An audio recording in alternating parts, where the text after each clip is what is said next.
नमस्कार मंडळी, आज आपण एक सुंदर अशी प्रेरणादायी कथा पाहणार आहोत. ही कथा एका शेतकरी, कष्टाळू, जिद्दी आणि चिकाटी शेतकऱ्याची आहे. पहाट झाली, सूर्य डोंगराच्या कुशीतून वरती येऊ लागला. पक्ष्यांचा किलबिलाट सुरू झाला. प्रसन्न वातावरण होतं. सकाळ सकाळी शेतकऱ्यांची कामाला सुरुवात होती. डोंगराच्या कडेला बसलेलं वडगाव एक छोटंसं गाव होतं. या गावातच रामहरी नावाचा तरुण शेतकरी राहायचा. तो कष्टाळू, जिद्दी, चिकाटी होता. त्याच्या वडिलांनी आयुष्यभर शेतात कष्ट घेतले होते, पण शेतीतून फारसं उत्पन्न मिळत नसे. तरीही रामहरीला शेतीची ओढ होती. शेतात कष्ट करायची जिद्द, चिकाटी होती. त्यातून उत्पन्न मिळवायचे असे त्याने ठरवले होते. शेतात कष्ट करत असताना त्याला अनेक अडचणींचा सामना करावा लागला. रामहरी रोज पहाटे उठून शेतात जात असे. त्याच्या आईवडिलांनी त्याला शेतीचे धडे दिले होते. शेतातील संपूर्ण कामाची शिकवण रामहरीला त्याच्या आईवडिलांनी दिली होती. पण काही वर्षापासून पाऊस नियमित पडत नव्हता, त्यामुळे शेतीतील उत्पन्न घटले होते. त्यामुळे रामहरी कर्जबाजारी झाला होता. गावातील बऱ्याच लोकांनी शेती करणे सोडून दिले. काही लोक शहरांमध्ये जाऊ लागले, कामधंदा शोधू लागले. रामहरीला मात्र शेतीची ओढ होती. त्याला त्याच्या शेतीला सोडून जावेसे वाटत नव्हते. पाऊस कमी असल्यामुळे शेतीला पाणी मिळत नव्हते. त्यामुळे शेतामध्ये कोणतीही पिकं येत नव्हते. त्यामुळे शेतीचं उत्पादन घटत होतं. रामहरीच्या डोक्यावरती कर्जाचा डोंगर झाला होता. रामहरीला शेती सोडून शहरांमध्ये जाऊन राहणं मान्य नव्हतं. त्याच्या मनाला ते पटत नव्हते. त्याने ठरवलं, शेतीमध्येच नवीन तंत्रज्ञान वापरून काहीतरी नवीन करायचं असं त्याने ठरवलं होतं. परंतु गावातील लोकांना त्याचे विचार मांडले तर ते पटत नव्हते. गावातले लोक त्याच्यावर ते हसू लागले. मुलगा तरुण आहे, शहरात जाऊन काहीतरी नोकरी करावी, शेतीत काही मिळत नाही असं बरेच लोक त्याला म्हणायचे.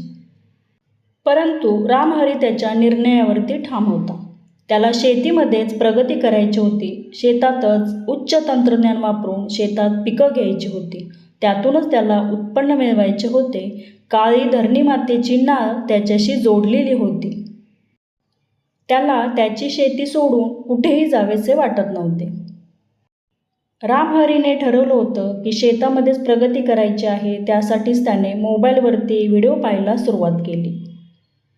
उच्च तंत्रज्ञानाची माहिती मिळवण्यास सुरुवात केली.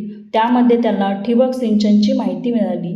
सेंद्रिय शेती, शेततळे, ठिबक सिंचन यांसारखी माहिती घेतली. त्याचा भरपूर अभ्यास केला आणि त्याने ठरवलं की शेतात सुधारणा करायची. त्याला आता कळलं होतं, पारंपरिक शेती करण्याऐवजी आधुनिक पद्धतीने शेती करून भरघोस उत्पन्न मिळवता येते. पाण्याची सोय जर असेल तर पिकं कमी पाण्यावरतीही घेता येतात. पाऊस असेल तर पावसाचे पाणी कसे साठवावे, साठवलेल्या पाण्याचा वापर उन्हाळ्यामध्ये कसा करावा यासाठी शेततळ्याची गरज आहे. त्याला वाटले, ठिबक सिंचनचा वापर केला तर कमी पाण्यावर पीक घेता येतात आणि सर्वांचा त्याने सखोल अभ्यास केला आणि त्याने नवीन प्रयोग करण्याचा निर्णय घेतला. कृषी कार्यालयांना भेट देऊन त्यांच्या मदतीने शेततळ्याला सुरुवात केली. पावसाचे पाणी शेततळ्यामध्ये साठू लागले. ठिबक सिंचन शेतीमध्ये पसरवले आणि नवीन पिकांची लागण केली. ठिबकवरती त्याची पिकं बहरली. शेतातून त्याला भरघोस उत्पन्न मिळाले. मिळालेल्या उत्पन्नातून त्याला भरपूर पैसे मिळाले. सुरुवातीला गावातील लोक त्याला वेड्यात काढत होती, परंतु त्याची पिकं बघायला आता आजूबाजूच्या खेड्यातून, शहरातून लोक त्याची पिकं बघायला येत होती. त्याच्या मेहनतीचे, कष्टाचे, जिद्दीचे पीक शेतामध्ये डुलत आणि भरत होती. संघर्षातून त्याला आता यश मिळाले होते. त्याच्या डोक्यावरती कर्जाचा डोंगर होता, तो आता कमी झाला होता. गावातील बरीच लोक त्याचे मार्गदर्शन घेत होते. त्याने गावातील आजूबाजूच्या खेड्यातील लोकांना मार्गदर्शन करायचे ठरवले. रामहरीचा संघर्ष म्हणजे जिद्दीची कहाणी आहे. तो आपल्या कष्टाने आणि ज्ञानाने यशस्वी झाला. त्याने सर्वांना दाखवून दिले की कितीही मोठं संकट आलं तरी हार मानू नये. नवीन तंत्रज्ञानातला बदल स्वीकारला, मेहनत घेतली तर शेतीतही मोठं यश मिळवता येतं.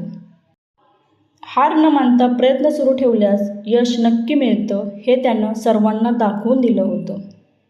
व्हिडिओ आवडला असेल तर नक्की लाईक करा. चॅनेलवरती नवीन असेल तर सबस्क्राईब नक्की करा. व्हिडिओ पाहिल्याबद्दल धन्यवाद.